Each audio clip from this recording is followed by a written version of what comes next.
গীতা আপনার শাস্ত্র।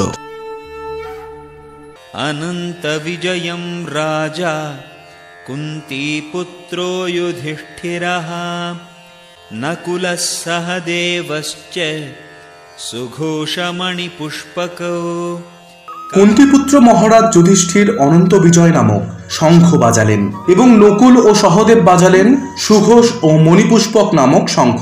হে মহারাজ, তখন মহান ধনুর্ধর কাশীরাজ, প্রবল যোদ্ধা শ্রীখণ্ডী, দৃষ্টদ্যুম্ন বিরাট অপরাজিত সাত্ত্বিক, দ্রুপদ ও দ্রৌপদীর পুত্রগণ, সুভদ্রার মহাবলবান পুত্র এবং অন্য সকলে তাঁদের নিজ নিজ পৃথক শঙ্খ বাজালেন। সঞ্জয় সুকৌশলে ধৃতরাষ্ট্রকে জানিয়ে দিলেন যে পাণ্ডুপুত্রদের প্রতারণা করে তার নিজের ছেলেদের সিংহাসনে বসাবার দুরভিসন্ধি করাটা তার পক্ষে মোটেও প্রশংসনীয় কাজ হয়নি। চারিদিক থেকে ইঙ্গিত পাওয়া যাচ্ছিল যে কুরুবংশের সমূলে বিনাশ হবে এবং পিতামহ ভীষ্ম থেকে শুরু করে অভিমন্যু আদি পৌত্ররা সকলেই যুদ্ধে নিহত হবেন। পৃথিবীর নানা দেশ থেকে উপস্থিত রাজা মহারাজা ও রথী মহারথীরা সকলেই নিহত হবেন। এই বিপর্যয়ের মূল কারণ ছিলেন মহারাজ ধৃতরাষ্ট্র স্বয়ং, কারণ তার পুত্রদের দুষ্কর্মে তিনি কখনোই কোনো রকম বাধা দেননি, উপরন্তু তাদের সব রকমের দুষ্কর্মে তিনি অনুপ্রেরণা জুগিয়েছিলেন।